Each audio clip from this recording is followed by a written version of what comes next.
Bueno, vamos con el examen de extraordinaria de física en Castilla-La Mancha de BAU 2022. El primer de los problemas que nos propone, un problema de eléctrico, de campo eléctrico, nos dice lo siguiente, dice que tenemos dos esferas metálicas de radio 2,5 y 4 centímetros. Bueno, voy a decir que esta es R1 y R1 nos dicen que es 2,5 centímetros, lo paso ya directamente a metros, que es con las unidades que tenemos que trabajar, y por otro lado nos dan que la segunda esfera tiene un radio de 4 centímetros. Bueno, ese sería R2, no se ve muy bien, pero bueno, R2 0,04 metros.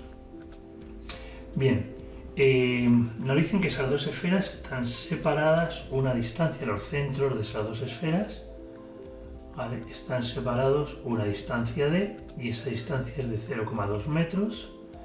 Este sí nos lo dan bien en metros. Y nos dicen que la primera tiene una carga que voy a llamar Q1 de más 3 por 10 a la menos 6 coulombios. Me lo dan en las unidades del sistema internacional.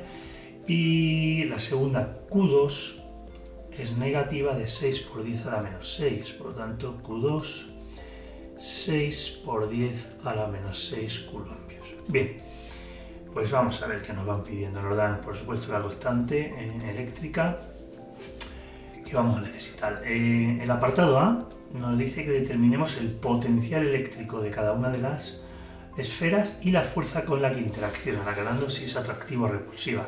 Bueno, atractiva o repulsiva está clarísimo, ¿verdad? Una carga positiva, una negativa, que no lo he puesto, por cierto. Una negativa, ¿vale? Pues obviamente va a ser una fuerza atractiva, pero vamos a determinarlo. El potencial de una esfera, ¿vale? De estas características va a ser igual a K por la carga que tenga entre el radio. Bueno, para el caso de la esfera que hemos llamado 1, potencial V sub 1 le vamos a llamar, va a ser igual a 9 por 10 a la 9, que es la K, por Q1, que será 3 por 10 a la menos 6, dividido de R, que son 0,025. Bueno, haciendo esto nos sale un potencial de 1,08 por 10 elevado a 6 voltios. Este sería el potencial 1 y el potencial 2 será 9 por 10 a la 9, la carga Q2, que en este caso es negativa, menos 6 por 10 a la menos 6, dividido 0,04, y todo eso nos sale un menos 1,35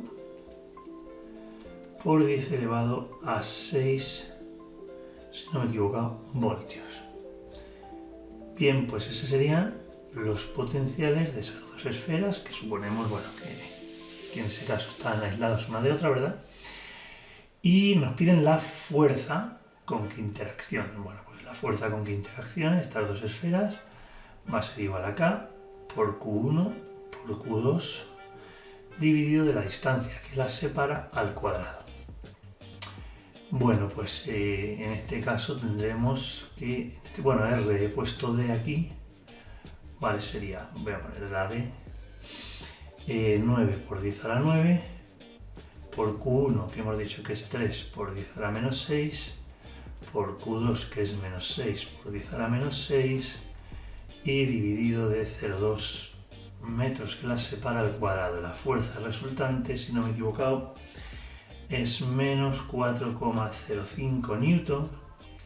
Bueno, y nos está indicando ese menos, ya de por sí nos está indicando que es una fuerza atractiva, como habíamos deducido, bueno, pues sin hacer ni siquiera un cálculo, porque bueno, hemos visto que los signos de las cargas son positivo y negativo. Bien, ese sería el apartado A, ¿vale? Y ahora dice a continuación realizamos una conexión eléctrica entre ellas, haciendo que se toquen y llevándolas de nuevo tras el contacto a sus posiciones originales.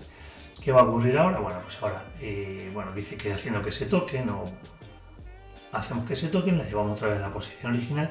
¿Qué ha ocurrido? Dice aquí, explica qué ocurre. Bueno, cuando se tocan va a haber por decirlo de alguna manera, un trasvase de cargas, ¿vale? Va a haber una serie de cargas que se van a redistribuir haciendo que los dos potenciales, el potencial de ambas, se igualen, ¿vale? Por lo tanto, bueno, voy a resolver los apartados B y C a la vez. Por lo tanto, lo primero que tenemos que ver es que al tocarse o al ponerse en contacto, los potenciales se igualan. Vale, con esa primera afirmación vamos a obtener una ecuación, y con la siguiente, y es que, como hemos dicho, las cargas se redistribuyen, ¿vale? Pero la carga total se mantiene constante, ¿vale? Entonces, la carga se redistribuye, pero la carga total se mantiene constante. Vale, ¿qué ocurre aquí entonces? Bueno, que con estas dos afirmaciones vamos a sacar dos ecuaciones y de esa manera vamos a determinar el potencial final de cada una, bueno, de cada una va a ser el mismo, y la carga final de cada una de las dos esferas, ¿vale?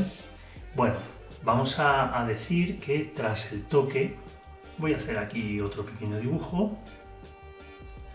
Bien, suponemos que estas han tocado una con la otra, se han redistribuido las cargas y las volvemos a poner, como dice ahí, en la misma posición inicial. ¿Qué va a ocurrir ahora? Bueno, pues ahora va a ocurrir que la carga Q1 ya no va a ser tal, sino que ahora va a tener otra carga diferente que vamos a llamar Q1', ¿vale? Y Q2 va a ser también Q2'. Al igual que el potencial 1 va a cambiar, va a ser V1' y el V2 va a ser V2' porque ha cambiado. Lo que no cambia son los radios, ¿vale? R1 va a seguir siendo 0,025 metros y R2 va a seguir siendo 0,4 metros porque las esferas no han cambiado. Lo que sí sabemos aquí es que V1 y V2' van a ser iguales. Por lo tanto, voy a construir mi sistema de ecuaciones con esas dos premisas. V1' es igual a V2', o lo que es lo mismo, K por Q1' partido de R1 es igual a K por Q2' partido de R2. Esto y esto se me van y me queda que Q1' partido de R1 es igual a Q2' partido de R2. Esa es la primera ecuación, ¿vale? ¿Y de dónde sacamos la segunda ecuación? Bueno, pues de aquí. Dice la carga se redistribuye, pero la total se mantiene constante. Por lo tanto, ¿cuál era la carga total inicialmente? Lo hago por aquí abajo, ¿vale? La carga total inicialmente va a ser igual a Q1, la carga que había, más Q2. Si sumamos 3 menos 6 por 10 a la menos 6, nos quedan menos 3 por 10 a la menos 6 coulombios. Esa es la carga total y esa no ha cambiado. Por lo tanto, segunda ecuación nos sale decir que la nueva carga Q1', no sabemos cuál es, pero sabemos que si se la sumamos a la Q2', que tampoco la conocemos, pero sabemos que sumando las dos nos tiene que dar el total porque no ha cambiado, ¿verdad? Es menos 3 por 10 a la menos 6. Bueno, pues ahí tenemos nuestras dos ecuaciones, porque R1 y R2 lo conocemos, tenemos las dos incógnitas Q1', Q2', ¿vale? Bueno, un sistema de ecuaciones lo resolvemos como nos dé la gana. Yo voy a poner ya directamente el resultado para no gastar mucho tiempo. Q1' me queda menos 1,154 por 10 a la menos 6 coulombios, y Q2' me queda menos 1,846 por 10 a la menos 6 coulombios. ¿De acuerdo? Si os dais cuenta, la suma de las dos me da menos 3 por 10 a la menos 6, que es la carga total. Con eso estamos dando solución o respuesta al apartado C, y el apartado B, como me pide el potencial, pues como los dos son iguales, lo voy a hacer con el que me dé la gana, ¿vale? Por ejemplo, pues con los datos de V1', que va a ser igual, V1', que va a ser a V2', lo hago con los datos de la esfera 1, tiene que salir lo mismo, K por Q1' partido de R1,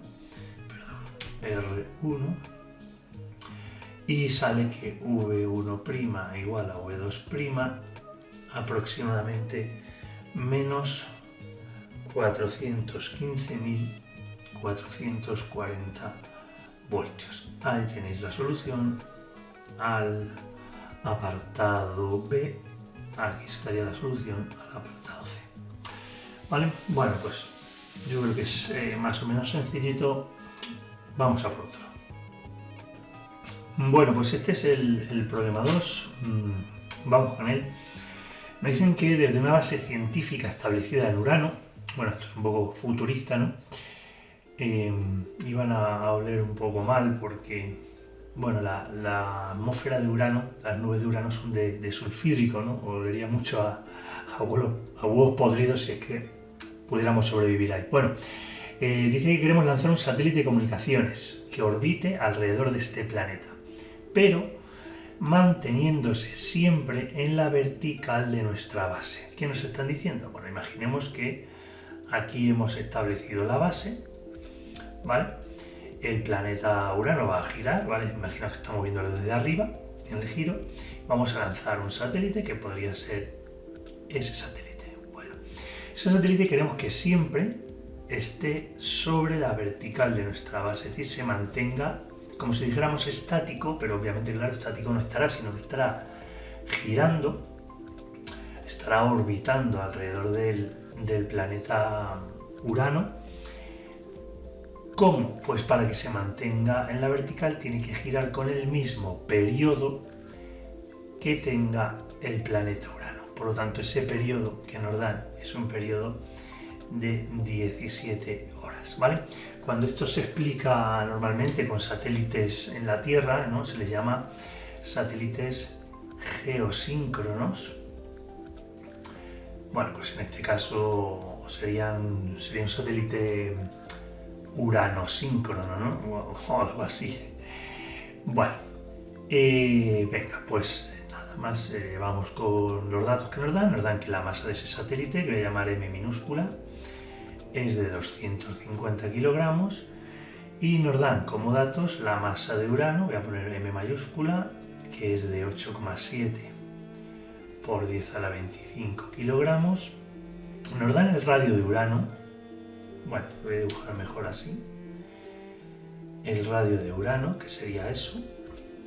Esa R mayúscula, que la vamos a llamar, es de 25.300 kilómetros, lo paso a metros, 2,53 por 10 a la 7 metros, y nos dan la constante de gravitación universal, 6,67 por 10 a la menos 11 newton metro cuadrado kilogramo cuadrado. Bien, pues ya tenemos más o menos todo. Bueno, el periodo son 17 horas, lo paso a segundos, son 61.200 segundos, ¿vale? Ya tengo todos los datos y además en el sistema internacional.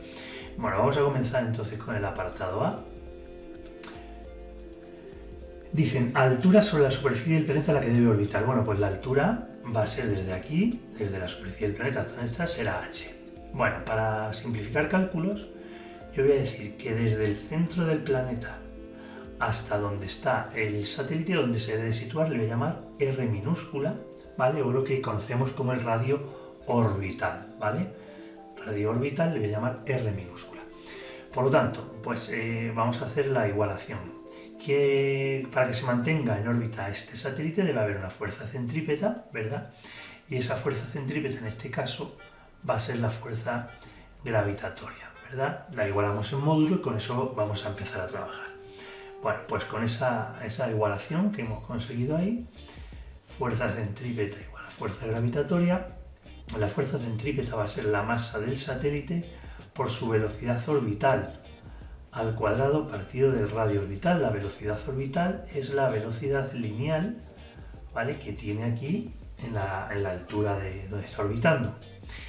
Y eso va a ser igual a la fuerza gravitatoria en módulo, por lo tanto la vamos a poner con signo positivo, G por la masa de Urano, por la masa del satélite partido de la distancia orbital R hasta el centro del planeta, por supuesto, al cuadrado. Bueno, M y M se me van, R y R el cuadrado se me va, ¿vale? Y ahora vamos a hacer otro paso.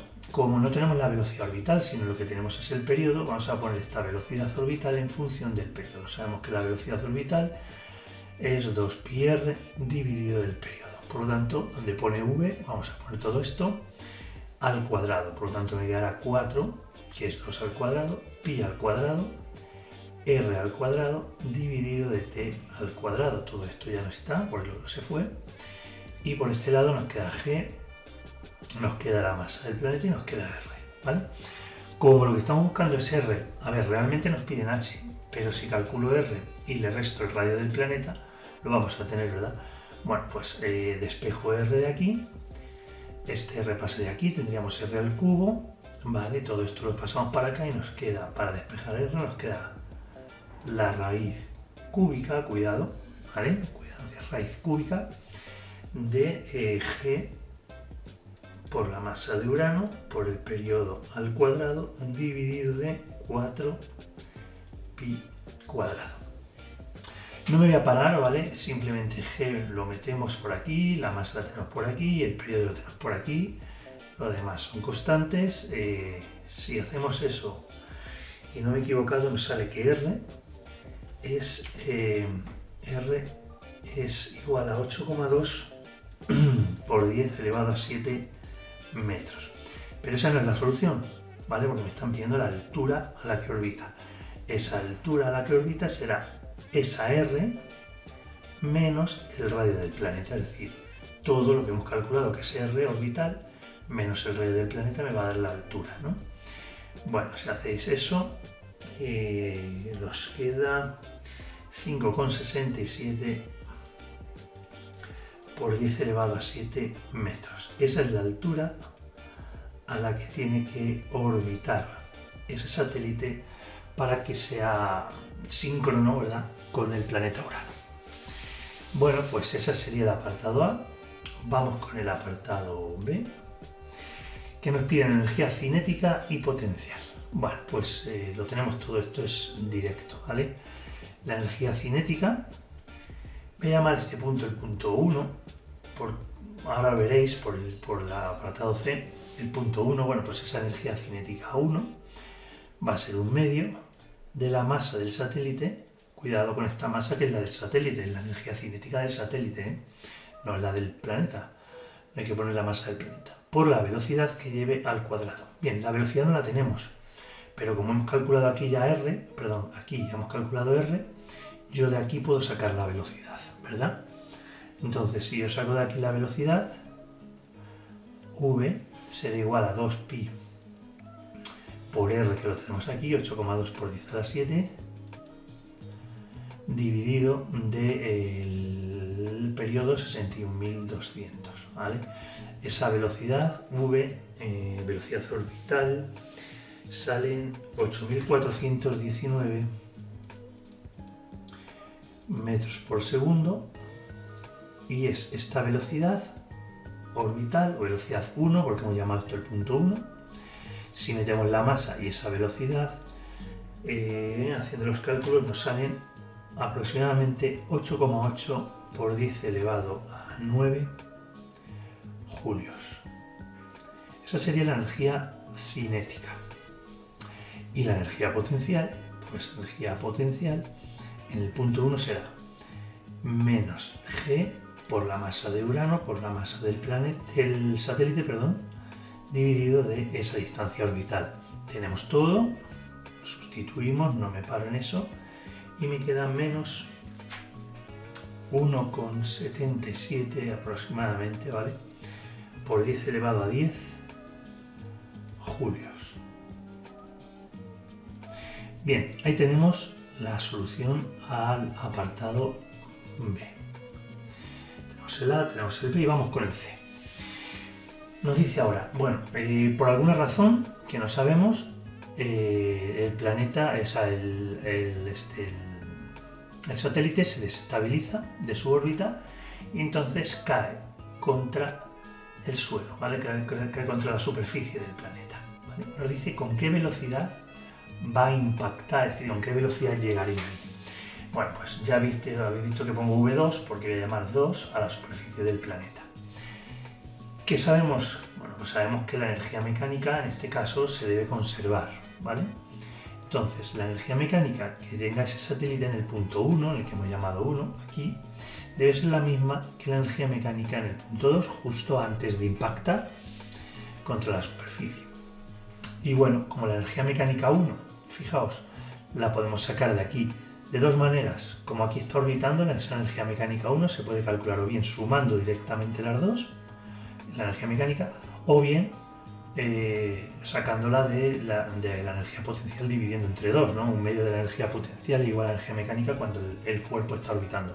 Por lo tanto, de una u otra manera, nosotros calculamos esa energía mecánica en el punto 1. Por ejemplo, vamos a hacerlo sumando los dos. Energía cinética en el punto 1 más energía potencial en el punto 1. Fijaos, sería sumar estas dos que tenemos. Va a ser igual a energía cinética en el punto 2 más la energía potencial en el punto 2. Vale, la suma de estos dos sale menos 8,8 por 10 elevado a 9, si lo sumáis aproximadamente sale eso. Y eso será igual. ¿Cuál será la energía cinética en el punto 2? Bueno, pues será un medio de la masa, bueno, voy a poner masa, que eso no cambia, por la velocidad en el punto 2 al cuadrado, menos g por la masa del planeta, por la masa del satélite dividido de r. ¿Pero qué es r ahora? Cuidado, porque ahora r es la r mayúscula, es el radio del planeta, porque ahora estamos en este punto. Por lo tanto, la distancia que separa al satélite en este punto del centro va a ser el radio del planeta. Bueno, pues aquí sabemos que tenemos todo excepto esa velocidad 2, pues no nos queda más que operar, ¿verdad? Menos 8,8 por 10 elevado a 9 es igual a, pues, un medio por 250 por v2 al cuadrado, que es la incógnita, menos 6,67 por 10 a la menos 11, vaya, me falta un poquito de espacio, por la masa de Urano, que es 8,7 por 10 a la 25 kilogramos, por la masa nuevamente del satélite dividido de R, que es el radio de Urano, 2,53 por 10 a la 7, ¿vale? Cuidado con este cuadrado a la hora de despejar, ¿vale? Que se nos olvida. Si nosotros hacemos todo esto, bueno, hago un paso más, 4,85 por 10 a la 10 va a ser igual a 125 v2 al cuadrado, y si despejo ahora v2, ¿vale? Sería la raíz de esto entre 125, nos queda aproximadamente 19.706 metros por segundo. Esa será la velocidad con la que impactaría ese satélite contra el suelo, ¿vale? El suelo de Urano, la superficie de Urano. Bueno, pues ese sería el problema. Venga, un saludo, hasta luego. Bueno, pues vamos con el problema 3 que nos proponían en julio de 2022. Nos dicen que una partícula alfa entra en una región del espacio comprendida entre dos placas paralelas que crean un campo eléctrico, ¿vale? Nos dan aquí el campo. Nos están dando un esquema, ¿vale? Muy significativo. Y dice, queremos que las partículas que lleven una velocidad de 10 a la 6 metros por segundo, que entren paralelas a dichas placas, a esta y a esta, ¿no?, atraviesen la región sin desviarse. Para ello hay que añadir en esa región un campo magnético B1. Claro, dice, razona en qué dirección y sentido tiene que llevar ese campo magnético B1 para que sea posible lo que queremos, es decir, que pasen las partículas sin desviarse, es decir, siguiendo esta línea punteada que nos dan aquí. Explica cualitativamente qué trayectoria seguiría una partícula que entrase a una velocidad mayor. Bueno, ahora vamos por partes. Lo primero, recordamos, una partícula alfa era un núcleo de helio y es una partícula positiva. Bueno, de todas formas, aunque no lo recordásemos, pues nos da un poco igual. Es mejor recordarlo, claro está, pero bueno, porque nos dan la carga de esa partícula. Lo voy a escribir por aquí para tenerlo, bueno, ahí se queda, la tenemos a mano. La carga de esa partícula es positiva, 3,2 por 10 a la menos 19, claro, de los dos protones, ¿vale? Y la masa, pues son esos dos protones y dos neutrones que tiene el núcleo de helio, que sería esa, ¿vale? Vamos a empezar a razonar. Esta partícula que es positiva, en el momento que entra en la región donde está este campo eléctrico, fijaos la dirección y sentido, ¿qué hará? Pues por esta carga entrará y si no hay nada más, la carga, al ser positiva, se desvía en el mismo sentido en el que va el sentido del campo, es decir, se iría hacia la izquierda, tal y como lo estamos viendo nosotros, ¿vale? Por lo tanto, ¿qué necesitamos? Bueno, cuando esta partícula entra aquí, se está generando una fuerza eléctrica que hace que se desvíe en ese sentido. Entonces, ¿qué es lo que necesitamos? Bueno, pues necesitamos una fuerza que contrarreste a esta fuerza eléctrica. Bueno, pues con este campo que nosotros tenemos que generar aquí en esta región, lo tenemos que generar de tal manera que se cree una fuerza magnética hacia la derecha de igual módulo que la fuerza eléctrica que se ha creado hacia la izquierda, para que se contrarresten las dos y el sumatorio de todas las fuerzas sea cero, y por eso, de esa manera, la partícula atraviese sin desviarse esa región del espacio. Bueno, como la partícula, voy a borrar todo esto, como la partícula, fijaos que está aquí, entra con una velocidad hacia abajo, esta velocidad que está aquí, ¿vale? Y necesitamos que la fuerza, esa fuerza que dibujé en amarillo, sea hacia la derecha. ¿Cómo tiene que ser el campo? Bueno, pues vamos a recurrir, el campo tiene dos opciones, o sea, la dirección tiene que ser perpendicular, ¿vale? Tiene que ser perpendicular al papel, ¿no? Entonces, ¿cómo tiene que ser ese campo? Bueno, pues ese campo, en este caso, es perpendicular, pero puede ser entrante o saliente. Entonces, vamos a recurrir a la regla de la mano derecha, ¿vale? Que tendríamos aquí.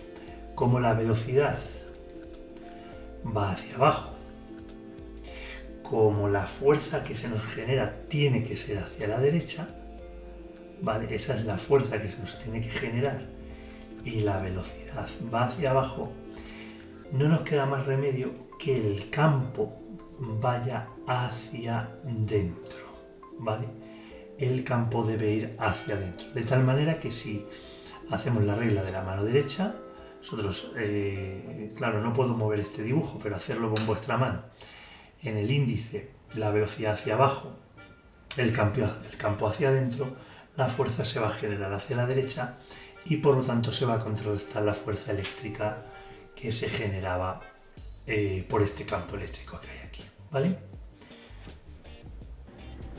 Con lo que, bueno, dibujaríamos, si no nos piden razonar, pero dibujaríamos un campo entrante, ¿vale? Sabemos que entrante es así, bueno, este sería el campo B1, ¿vale? Entrante con respecto al papel.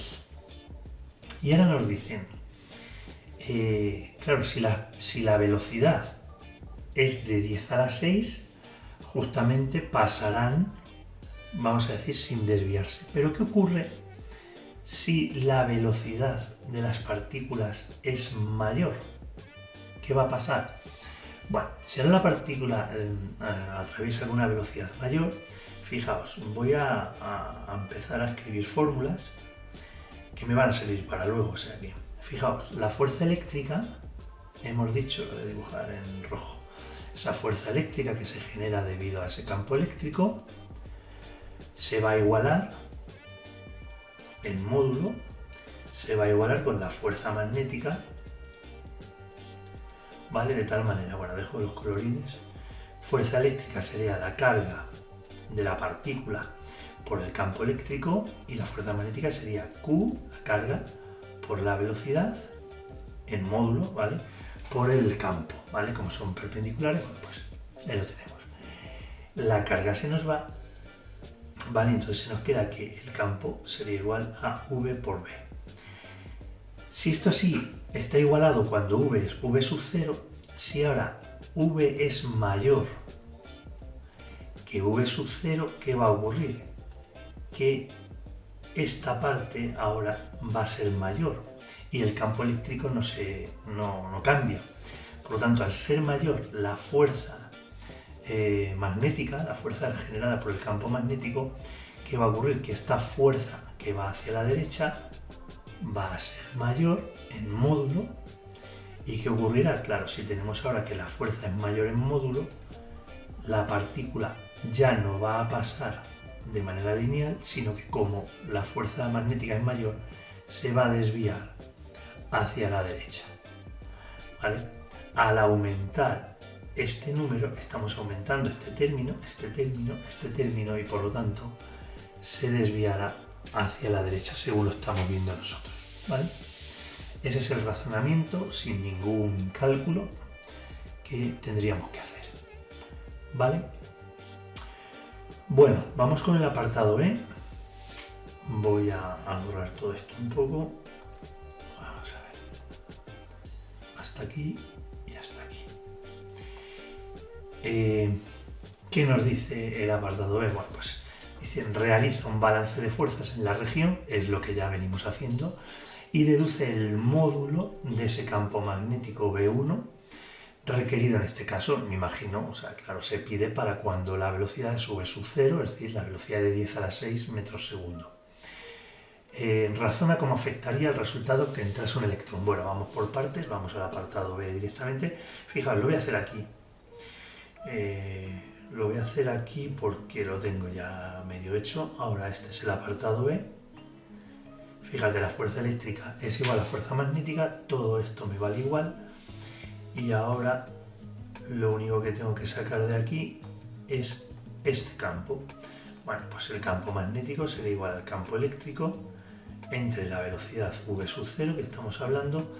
Campo eléctrico nos lo dan es de 5 por 10 a la 5. La velocidad es de 10 elevado a 6. Por lo tanto, esto nos sale que el campo tiene que tener un valor de 0,5 teslas. Ese campo B1, B sub 1, ¿vale? Estamos con B sub 1, que sería el campo este que creábamos aquí dentro. Ese B sub 1, cuidado que todavía no hemos hablado de este. Es de 0,5 teslas, ¿vale? Y ahora dice, ¿cómo afectaría al resultado que entrase un electrón? Bueno, pues no afectaría. Si os dais cuenta aquí, solo tenemos el campo eléctrico, solo tenemos el campo magnético y la velocidad, porque la carga se me va. Si la carga es ahora la carga del electrón, pues se me iría de igual manera y lo único que me afecta es la velocidad. Por lo tanto, si esto en vez de ser una partícula alfa fuera un electrón, ¿vale? Desde el punto de vista de lo que va a ocurrir, no va a ocurrir nada diferente. Lo único, si queremos remarcarle, es que ahora las fuerzas cambian el sentido. Ahora la fuerza eléctrica que antes iba hacia la izquierda, ahora esa fuerza eléctrica va hacia la derecha y la fuerza magnética ahora va hacia la izquierda. También cambian el módulo, pero cada uno el suyo, pero es el mismo en ambos casos, ¿vale? Por lo tanto se van a contrarrestar igual. Lo que pasa es que ahora, al ser una carga negativa, la fuerza eléctrica va a ir hacia la derecha, es decir, en contra del sentido del campo eléctrico, y la fuerza magnética, por la regla de la mano derecha igual, va a ir hacia la izquierda, porque en este caso, aunque V por B no cambia, pero el electrón, la carga negativa del electrón hace que la fuerza vaya hacia la izquierda, ¿vale? Por lo tanto, si entra un electrón, pues eso, las fuerzas podemos decir que cambian de sentido, pero se siguen contrarrestando, por lo tanto, no pasaría nada más extraño. Y ahora vamos con el apartado C. Dice, si a la salida, vale, ya todo esto nos olvidamos y ahora ya estamos, ya nuestra partícula se ha venido hasta aquí con su velocidad, que esa velocidad no cambia, ¿vale?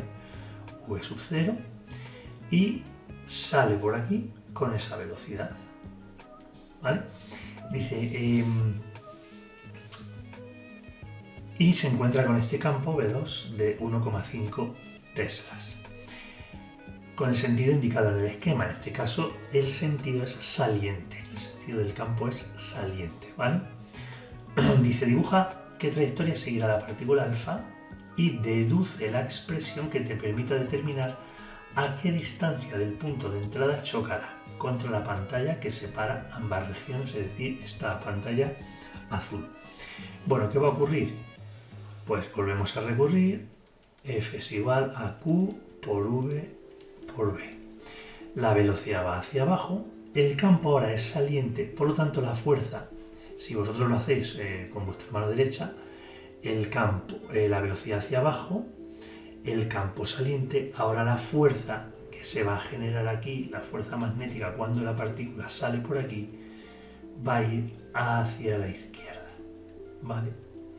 Esa fuerza magnética nueva, debida a este campo, ya nos olvidamos, de hecho, voy a borrar todo esto, ¿vale? Se va hacia la izquierda. Por lo tanto, ¿qué ocurre? Que esa partícula va a empezar a girar debido a esa fuerza y golpeará contra la pantalla, ¿vale? En ese punto. ¿Cuál es esa distancia? Bueno, pues esa distancia, la que voy a llamar D, es 2 veces el radio, ¿vale? Porque lo que va a hacer es justamente una semicircunferencia, ¿vale? Debido a que esto es una fuerza centrípeta, una fuerza central, la que está llevando a cabo esta fuerza magnética, ¿vale? Dice que deduzcamos la expresión. Bueno, vamos a deducirla de una forma muy sencillita ya. La fuerza responsable de ese giro es la fuerza magnética que se comporta como una fuerza centrípeta. Por lo tanto, fuerza magnética Q por V por B, estamos hablando de módulos siempre, en todo caso. Fuerza centrípeta será la masa de esa partícula alfa por la velocidad al cuadrado partido de R. Pero claro, como nos dice la expresión que nos permita deducir esta D, ¿vale? Tenemos que poner esta R en función del diámetro que sería, ¿no? Entonces R sería D medios. Esta V y este cuadrado se me van, hago otro pasito, Q por B sería igual a M por V partido de D medios, ¿vale? Voy a despejar de aquí D medios, lo hago por aquí, D medios, que me pasa aquí a este lado, será igual, cuidado con el despejar aquí, ¿vale?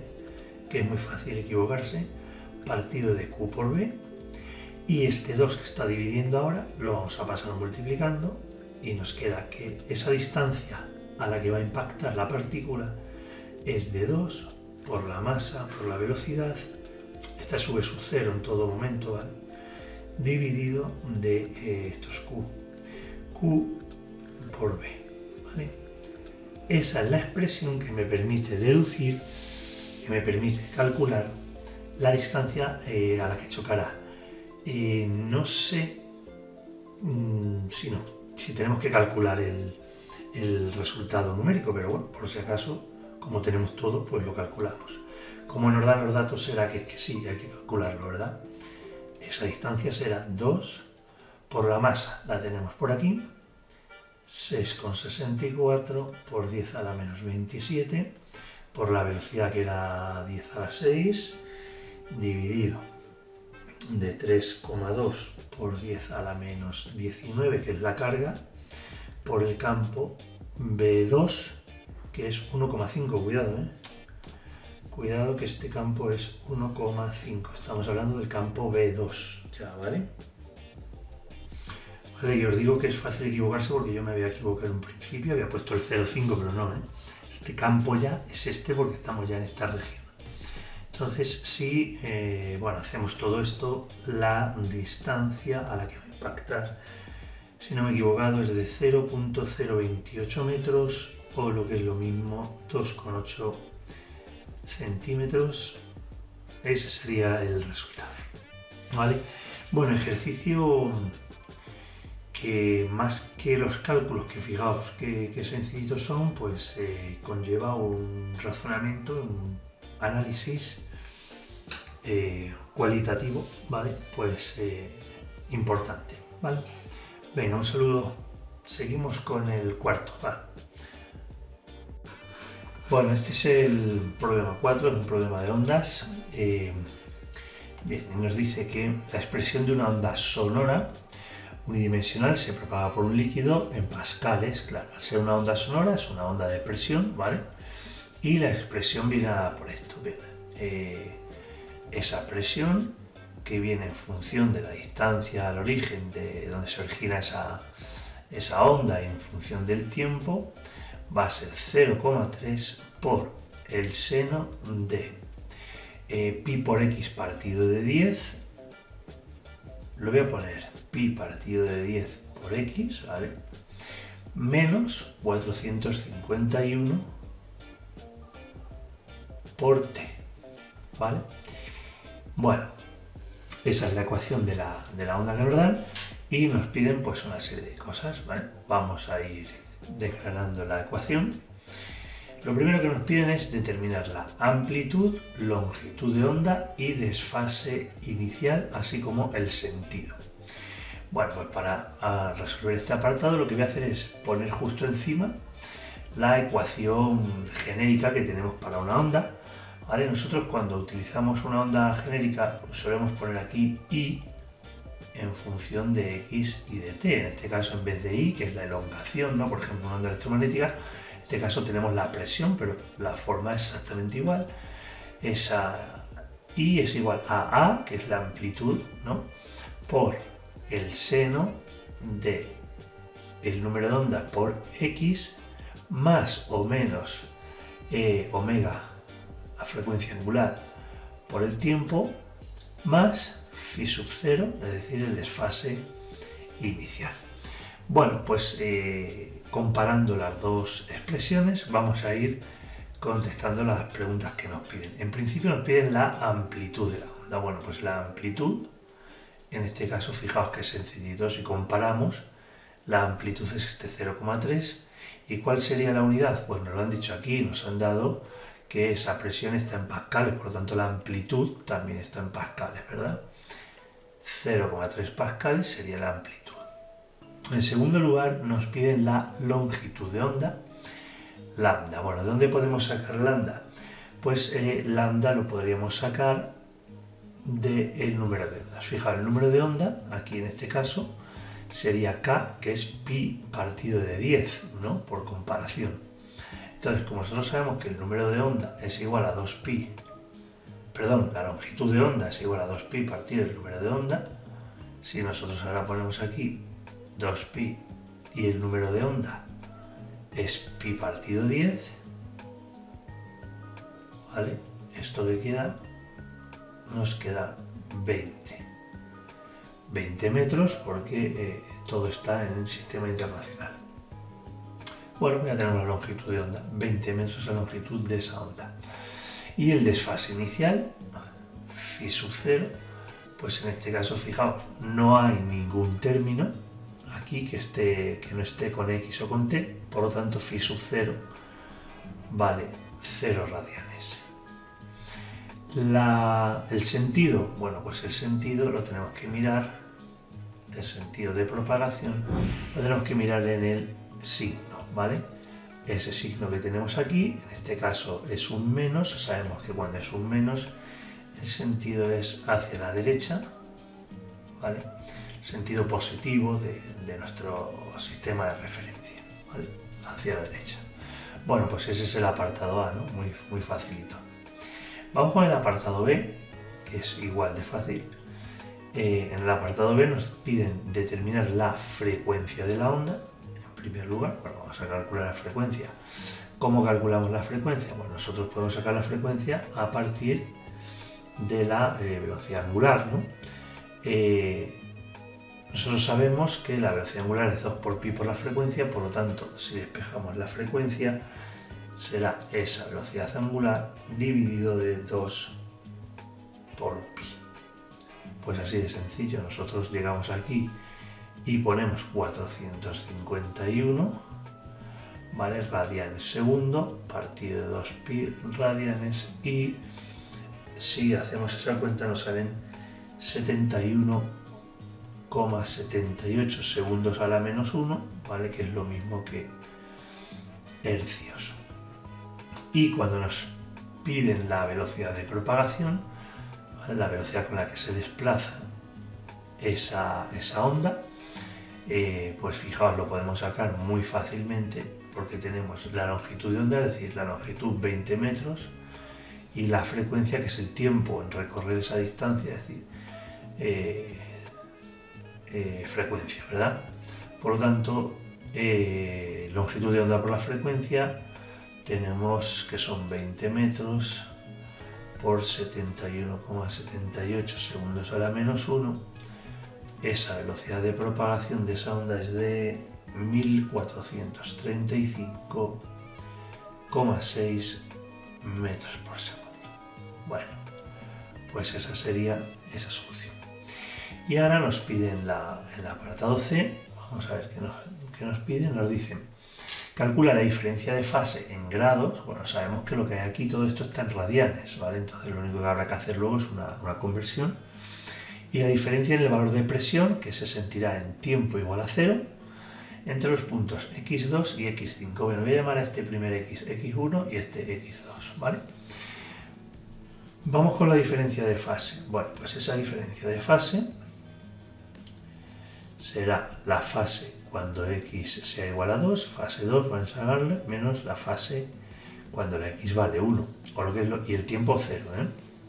Por lo tanto, fijaos, si nosotros sustituimos el tiempo aquí por 0, este término se nos va y lo que nos queda aquí es pi décimos por x, ¿vale? Entonces, será pi partido de 10 por x2 menos pi partido de 10 por x1. Si nosotros ahora sustituimos x2 vale 5 metros, x1 vale 2 metros, ponemos aquí el valor de 5, ponemos aquí el valor de 2 y resolviendo todo eso nos queda 3 partido de 10 por pi radianes. Esa sería la solución en radianes. Como nos lo piden en grados, ¿vale? Pues multiplicamos un factor de conversión, 360 grados son 2 pi radianes, ¿vale? De tal manera que lo que nos queda ahora ya en grados es aproximadamente 54 grados sexagesimales. Es la diferencia de fase entre, bueno, esos dos puntos cuando el tiempo es igual a 0 sería igual en otro momento, ¿no? Pero, bueno, ahí lo tenemos, ¿no? Y nos dicen también la diferencia en el valor de presión, ¿no? Bueno, la diferencia en el valor de presión, lo que tenemos que hacer es sustituir la presión para x2, la presión para x1, ¿no? Al tiempo igual a 0, y restar esos valores. Luego la variación de presión será lo que valga la presión en el punto 2, que vamos a llamar, que es cuando la x hemos llamado x2 vale 5 metros, menos la presión en el punto 1, ¿vale? Si hacemos esto, nosotros podemos hacer esto y nos quedará 0,3, ¿vale? Eso es común en los dos casos, que multiplica a el seno de cuando x2 vale 5 metros, yo pongo aquí 5, pongo aquí 5, nos queda pi medios, ¿vale? Seno de pi medios,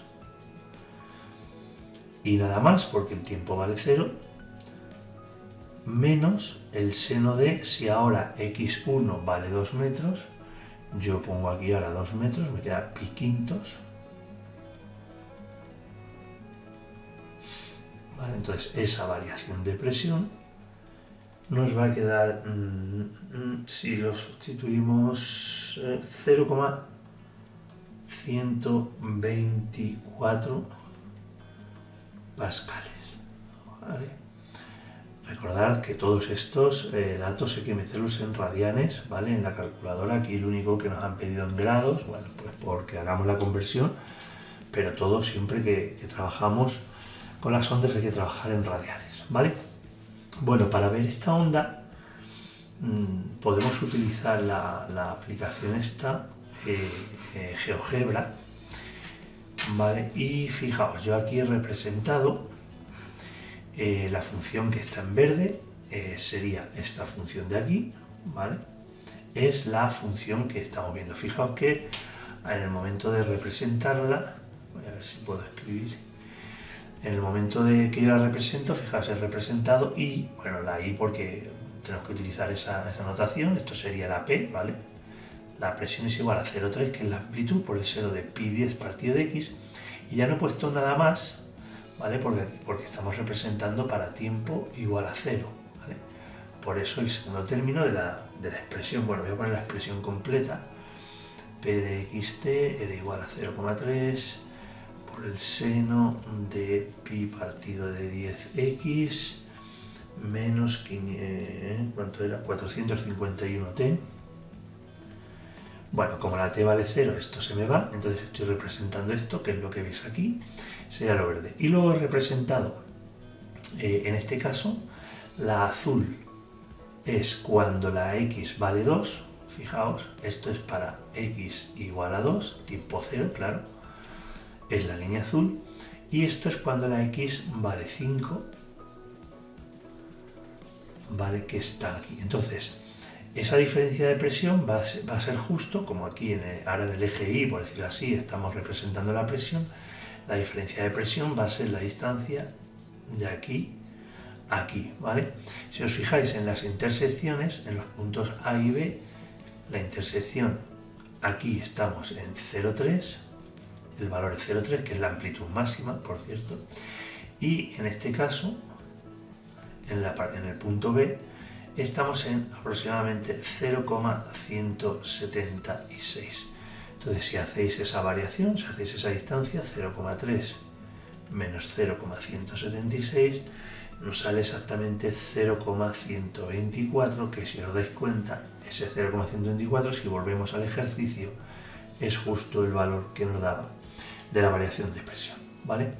Bueno, pues ahí tenéis el problema. Es un problema bastante fácil, que han propuesto este año de ondas. Venga, vamos ahora con las cuestiones. Bueno, vamos con la primera de las cuestiones que nos proponen en este examen, que es la que viene dada por el número 5. Es muy facilita, nos dicen que en cada reacción de fusión nuclear el Sol emite una energía de 26,7 megaelectronvoltios en 6 fotones de radiación gamma, ¿vale? Calcular la frecuencia de la radiación y la longitud de onda. Bueno, pues esa energía, lo primero que vamos a hacer es la energía de 6 fotones de radiación gamma. La vamos a poner en función, o sea, en unidad del sistema internacional. Tenemos 26,7 megaelectronvoltios y lo pasamos 10 a la 6 electronvoltios, será un megaelectronvoltio, y nos dan aquí la relación, ¿vale?, en la que 1,6 por 10 a la menos 19 julios es un electronvoltio, de tal manera que esa energía medida en julios es de 4,27 por 10 elevado a menos 12 julios. Bueno, esas serían las de los 6 fotones. Como nos piden la frecuencia de la radiación y la longitud, tenemos que mirar la de un solo fotón, por lo tanto la energía de un solo fotón, vale, será pues la que hemos obtenido para los 6, dividida entre 6, 4,27 por 10 a la menos 12, julios entre 6, y eso nos queda que esa energía es de 7,12 por 10 elevado a 13 julios. Y ahora, teniendo esto, pues vamos con la relación, ¿vale? Esta relación de Planck es h por la frecuencia. Entonces, como me piden esa frecuencia, la frecuencia va a venir dada por esa energía dividida de la constante de Planck. Por lo tanto, 7,12 por 10 a la 13, estos son menos 13, dividido la constante de Planck, que nos dan por aquí, 6,63 por 10 a la menos 34, nos queda que la frecuencia es de 1,074 por 10 elevado a 21 hercios. Y nos piden también la longitud de onda. Bueno, sabemos que la frecuencia es igual a la constante de la velocidad de la luz partido la longitud de onda, por lo tanto longitud de onda la vamos a sacar con esa constante partido de la... Bueno, lo he puesto antes con este símbolo. Bueno, sabéis que se pueden poner con frecuencia así o así, ¿vale? Bueno, 3 por 10 a la 8 dividido de la frecuencia que hemos sacado aquí, 1074 por 10 a la 21, esa longitud de onda es de 2,794 por 10 elevado a menos 13 metros, ¿vale? Bueno, pues así sería, ¿no? Muy facilita la cuestión de un punto. Vamos con otra. Bueno, una desintegración, leyes de desintegración radiactiva. Dice que la edad de la Tierra es de 4.500 millones de años, ¿no? Esto lo vamos a llamar T, es decir, el tiempo desde que se formó la Tierra. Millones de años, le voy a llamar pues MA, ¿vale? Millones de años. Y nos dan que el periodo de semidesintegración para el uranio 235 es de 704 millones de años. Es decir, me están dando el tiempo de semidesintegración de 704 millones de años. Vale. ¿De qué porcentaje de uranio 235 natural hay en la actualidad? ¿Vale? Si nosotros suponemos que inicialmente había una cantidad que podemos llamar A, ¿vale? A sub 0, y ahora, ¿qué cantidad quedará ahora? Bueno, pues podemos decir que queda A, ¿vale? Entonces, cuando ha transcurrido un tiempo T, que lo tenemos de 4.500 millones de años. Entonces, el porcentaje que hay ahora mismo, el porcentaje de abundancia en la Tierra, por decirlo así, será la cantidad que haya ahora mismo entre la cantidad inicial que había y esto multiplicado por 100 para que sea un porcentaje, ¿verdad? Bueno, pues vamos por partes. Como nos dan el tiempo de semidesintegración, con eso puedo yo hallar la constante de desintegración. Sabemos que el logaritmo neperiano de un medio, no voy a poner a explicar ahora esto, ¿vale? Es igual a menos esa constante de desintegración por el tiempo de semidesintegración. Bueno, pues despejando de aquí, lambda me va a quedar que es menos el logaritmo neperiano de un medio dividido de ese tiempo de semidesintegración. Bueno, pongo así, menos logaritmo neperiano de un medio, que es menos 0,69, con ese menos se queda positivo, y el tiempo es de 704 millones de años. Por lo tanto, esa constante, si lo hacemos con nuestra calculadora, nos queda que es de 9,84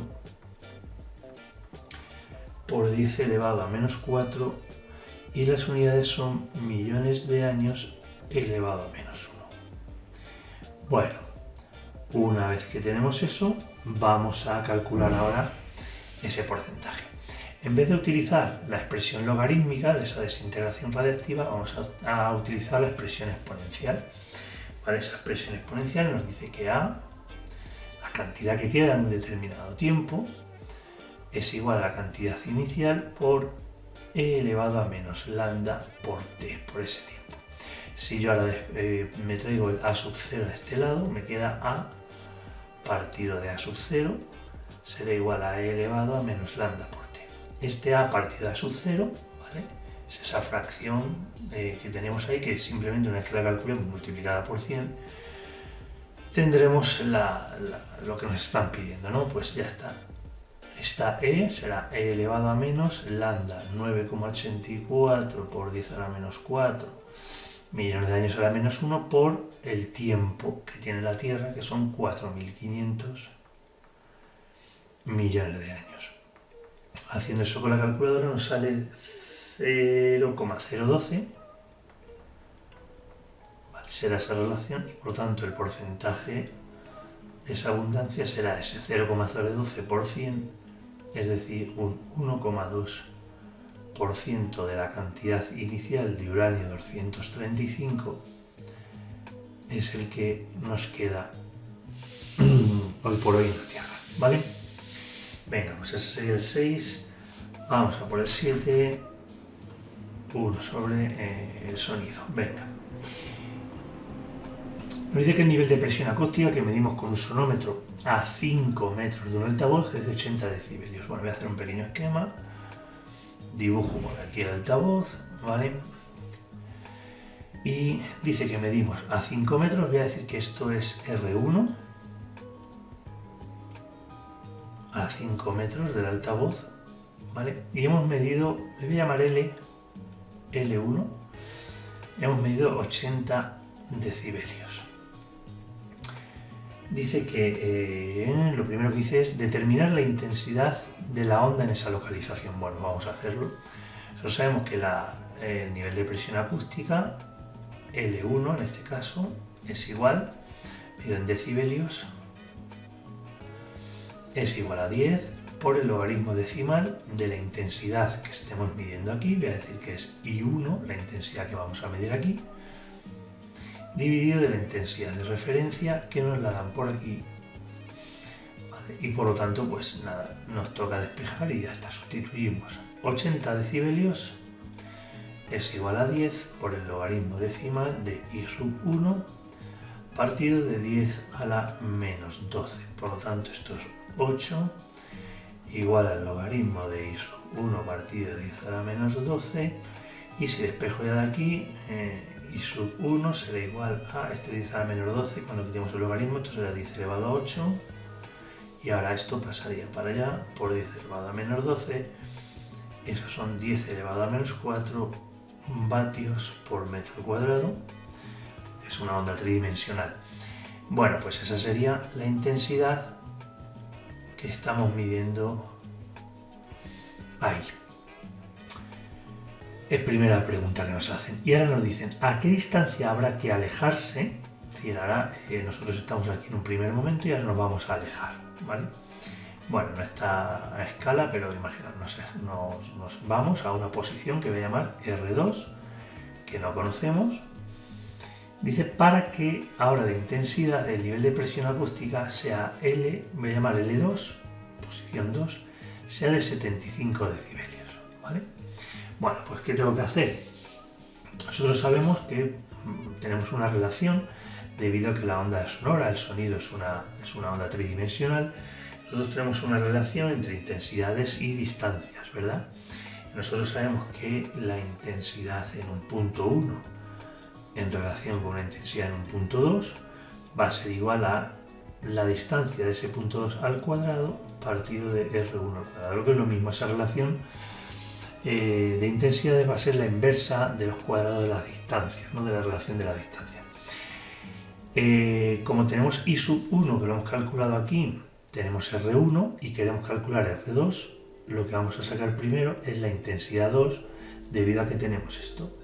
Bueno, pues con la misma expresión, ahora L2 será igual a 10 por el logaritmo decimal de I2, en este caso partido de I sub 0, y ahora son 75 decibelios, igual a 10 por el logaritmo de I2 partido de 10 a la menos 12, que es la intensidad de referencia, y bueno, ya despejando lo hago directamente. I2 sale, si no me he equivocado, 3,16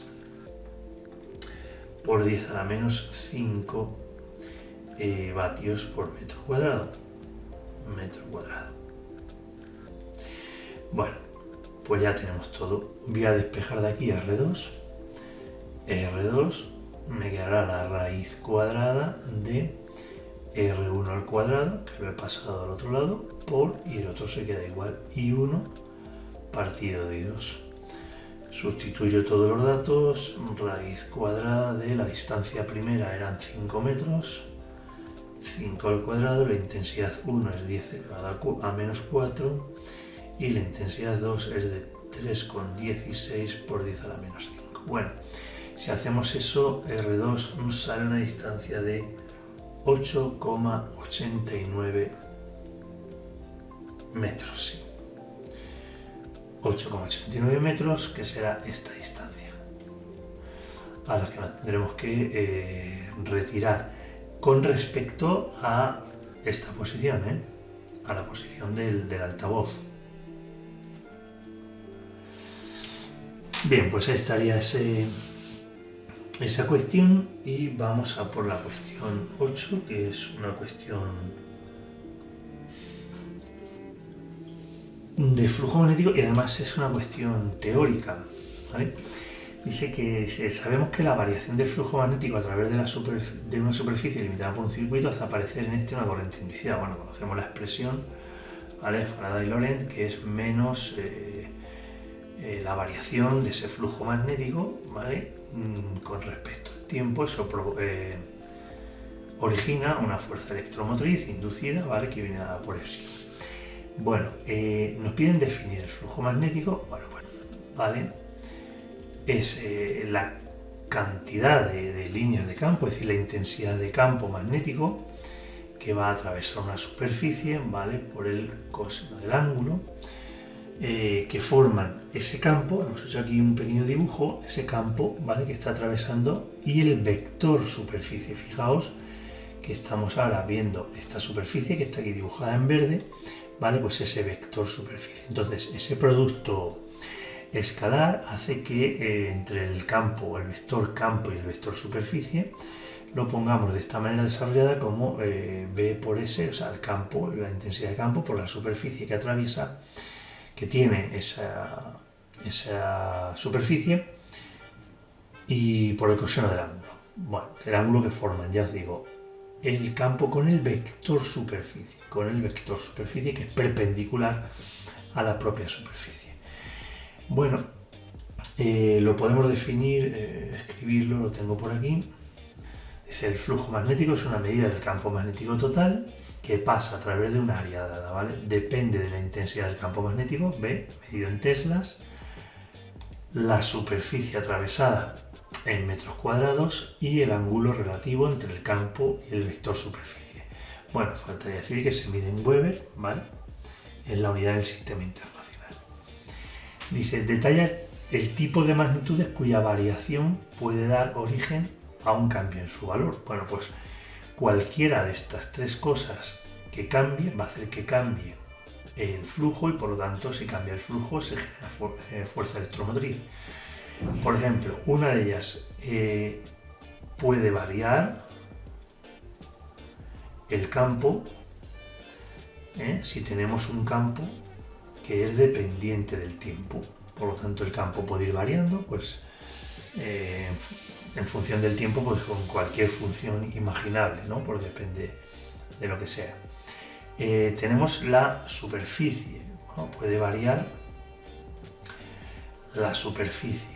Bueno, la superficie podría variar. Acordaos cuando hacíamos la experiencia de Henry, ¿vale? Teníamos aquí esto y teníamos una varilla conductora, ¿vale? Que podíamos mover de un lado para otro, ¿vale? Entonces esta superficie encerrada aquí, al mover esta varilla para la derecha o para la izquierda, esa superficie va a crecer o decrecer.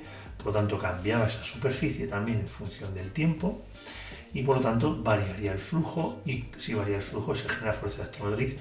Y otra manera que hay es que puede variar la posición relativa entre el campo y la superficie, es decir, puede variar el ángulo, ¿vale? Es decir, podemos tener esta espira, ¿vale? Que esté pues girando, ¿vale? Y al estar girando está variando continuamente lo que es el ángulo entre el campo y la superficie. Por lo tanto, cualquiera de las tres cosas que varíen nos haría variar el flujo, y entonces al variar ese flujo generaríamos la fuerza electromotriz. Bueno, pues esa sería la cuestión 8, ¿vale? Venga, vamos con otra. Bien, estamos ahora ya con la cuestión número 9. Nos dice que deduzcamos razonadamente a qué altura de la superficie terrestre el valor de la gravedad se reduce a la cuarta parte del valor que tiene la superficie, y nos dan el valor del radio. Bueno, suponemos entonces, este es el radio de la Tierra y esta será la altura, ¿vale? A la que la gravedad es la gravedad en la superficie partido de 4, que es la cuarta parte. Aquí será la gravedad en la superficie. Bueno, pues llamamos el radio de la Tierra, esto h, y vamos a llamar a la distancia total desde esa altura hasta el centro de la Tierra, la vamos a llamar r minúscula. ¿vale? Entonces, bueno, en primer lugar vamos a ver cuánto valdrá la gravedad g sub 0 en la superficie terrestre. Será g por la masa de la Tierra dividido de r, que en este caso será el radio de la Tierra, al cuadrado. Y por otra parte vamos a ver lo que valdrá g, ¿vale? Aquí en este punto. Como nos dicen, nos fijan que sea la cuarta parte del valor de la superficie, esa g será g sub 0 partido 4, y entonces eso será igual a la constante de gravitación universal que no cambia, la masa de la Tierra que no cambia, pero ahora r, en vez de ser r de la Tierra, es r de la Tierra más h, que yo he llamado r minúscula al cuadrado.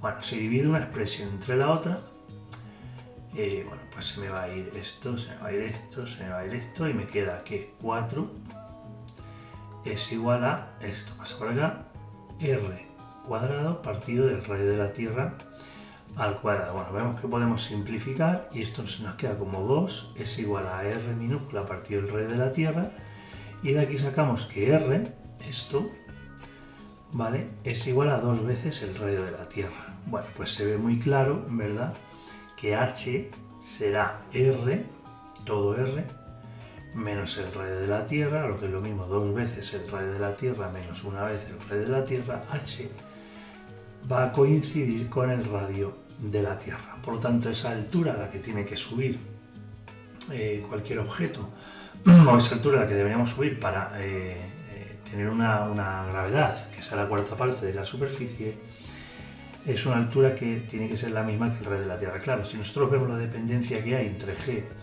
y r es cuadrática, por lo tanto, con subir el doble, pues se reduce la cuarta parte. Cuando r es el doble, pues la g es la cuarta parte, ¿vale? Bueno, pues esa sería la solución. Bueno, como el radio de la Tierra son 3.670 kilómetros, pues la h serán 6.370 kilómetros. ¿Vale? Muy, muy facilito. Y vamos a por otra. Tenemos la cuestión 10. Dice que en una reacción nuclear, un núcleo de litio 7 absorbe un protón de baja energía y se vuelve inestable, descomponiéndose en varias partículas alfa. Escribe la reacción nuclear que tiene lugar, determina cuántas partículas alfa aparecerán y cuánta energía se liberará. Bueno, pues esto es fácil, ¿verdad? Tenemos litio, 3 protones, 4 neutrones, porque el número másico es 7, y le metemos un protón más, ¿vale? Habrá un momento en el que vamos a tener una partícula en la que tenemos 4 protones y ahora el número másico aumenta en 1, en 8, debido a este protón, ¿vale? Pero ¿qué va a hacer este elemento? Bueno, pues este elemento se va a desintegrar. ¿En cuántas partículas alfa? Bueno, pues si sabemos que una partícula alfa son 2 protones y 2 neutrones, es decir, número atómico 2, número másico 4, es un núcleo de helio, pues se va a descomponer en 2, ¿verdad? Se ve muy claro, 2 partículas alfa, que lo podemos poner como alfa o como helio 2, 4, pero bueno, como aquí nos dan partícula alfa, pues ahí en vez de poner helio ponemos partícula alfa 2, 4. Bueno, pues así sería la ecuación, ¿verdad? ¿Cuántas partículas alfa? 2. ¿Y cuánta energía se libera? Bueno, pues la energía va a venir dada por la ecuación de Einstein, la variación de masa, el defecto de masa que hay en esta reacción, por la constante de la velocidad de la luz al cuadrado. ¿Cuál es el defecto de masa? Bueno, pues el defecto de masa en este caso será pues el sumatorio de la masa de estos reactivos, vamos a llamarle, ¿vale?, menos el sumatorio de la masa de los productos, que podríamos llamar que serían esos 2 núcleos de helio.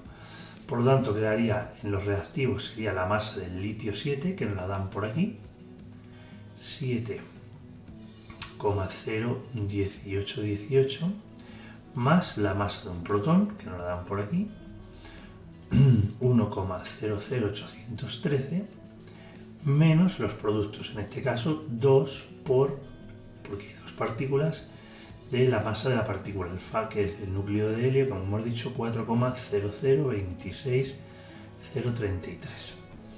Bueno, si hacemos todo eso, el defecto de masa, todo eso nos lo han dado en UMAS, nos queda 0,021134 UMAS por, lo voy a pasar a kilogramos, una UMA son 1,67 por 10 a la menos 27 kilogramos.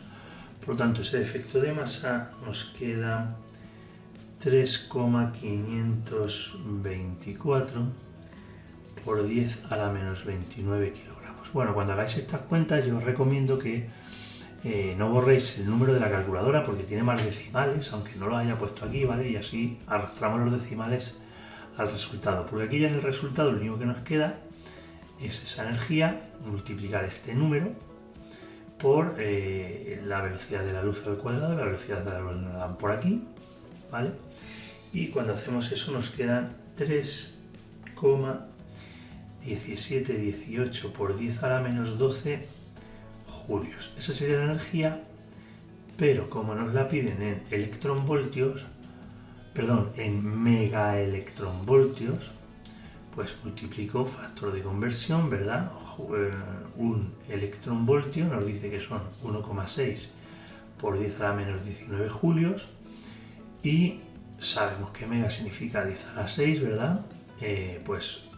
10 a la 6 electronvoltios es un megaelectronvoltio, de tal manera que estos julios, por aquí estos electronvoltios, ya tenemos todo y esa energía sale 19,824 megaelectronvoltios se desprenderán en esa desintegración del litio, ¿vale?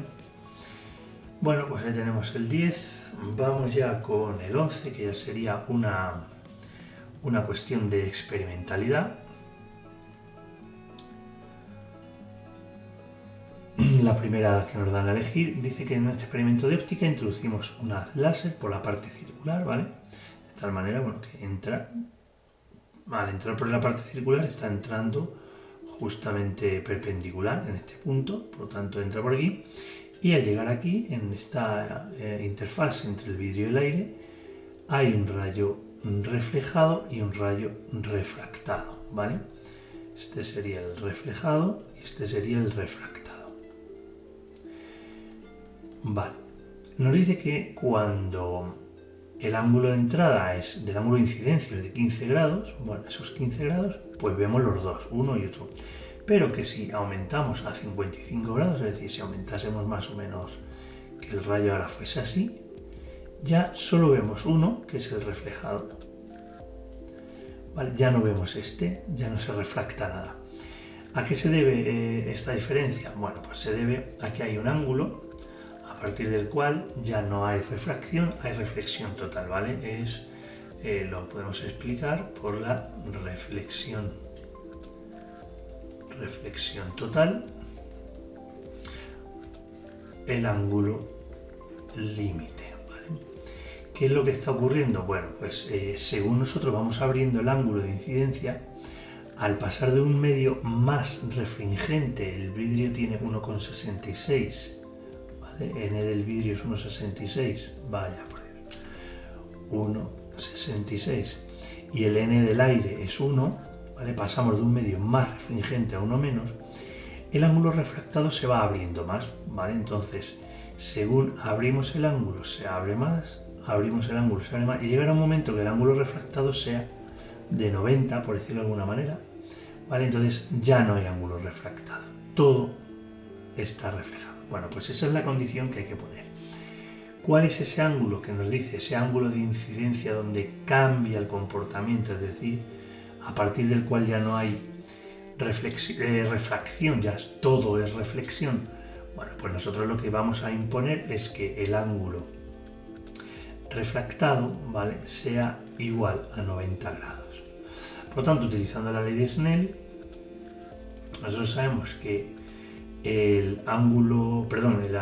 índice del vidrio por el seno del ángulo incidente va a ser igual al N del aire por el seno del ángulo refractado.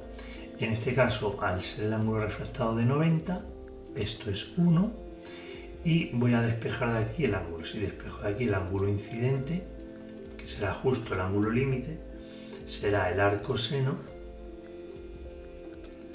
del índice de refracción del aire dividido entre el índice de refracción del vidrio, o lo que es lo mismo el arcoseno de 1 dividido de 1.66. Si hacemos eso con la calculadora, asegurad que lo tenéis en grados, sexagesimales, nos sale 37,04 grados. Es decir, ángulos incidentes menores van a producir refracción y reflexión, ángulos mayores a estos 37,04 ya produce reflexión total, ¿vale? Bueno, esa sería la explicación. Y ya vamos con el último, con el péndulo, ¿vale? Dice que un astronauta se va a un exoplaneta, es un planeta fuera del sistema solar, ¿no? Pues a día de hoy es todavía esto imaginario, y quiere saber la gravedad del planeta midiéndolo pues con el péndulo simple, ¿vale? La longitud del péndulo es de 150 centímetros, lo voy a poner ya en metros, y nos dicen que hace para mejorar la precisión, en vez de medir una oscilación, que es el periodo, mide 5 oscilaciones, y el tiempo para 5 oscilaciones es estos 4 tiempos, lo mide 4 veces. Bueno, pues ¿qué es lo que tenemos que hacer? Pues tenemos que, lo voy a poner aquí, el tiempo en segundos para 5 oscilaciones es de 10,5, es de 11,0, de 10,8 en el tercer experimento y de 10,2 en el último experimento. ¿Qué tenemos que hacer? Pues nosotros queremos sacar el periodo. ¿Por qué? Porque la expresión que me relaciona la longitud del péndulo, el periodo y la gravedad es la siguiente. Tenemos que que el periodo es igual a 2 por pi por la raíz de la longitud del péndulo dividido de la gravedad del sitio donde nos encontremos. Si jugamos un poco con la expresión y despejamos la gravedad, que es lo que nos están pidiendo, me queda que la gravedad es igual a L por 4 por pi cuadrado dividido de t al cuadrado. ¿Vale? Esto viene de despejar aquí. Por lo tanto, como la longitud la tenemos, necesitamos el periodo, pero tenemos el tiempo de 5 oscilaciones. ¿Qué hacemos para sacar el periodo? Que será en segundos, pues dividir el tiempo de 5 oscilaciones entre 5 y tendremos el tiempo de una oscilación, que es el periodo. Si hacemos eso, nos sale 2,1 en el primer experimento, 2,2 en el segundo, 2,16 en el tercero y 2,04 en el último. Tenemos 4 valores, sacamos el valor medio, ¿vale? El valor del periodo medio, pues sumando todo dividimos entre 4 y nos sale que el periodo medio es de 2,125 segundos, que va a ser el dato que utilizaremos. Lo metemos aquí y me queda que la gravedad será la longitud del péndulo, 1,50 metros por 4 por pi cuadrado, dividido entre 2,125, y eso sale una gravedad de 13,114 metros por segundo al cuadrado de aceleración de la gravedad en la superficie de ese exoplaneta. Bueno, pues le va a costar un poquito más andar al astronauta que si estuviera en la Tierra, ¿vale? Pues ese es el examen completo. Nada más, un saludo, hasta luego.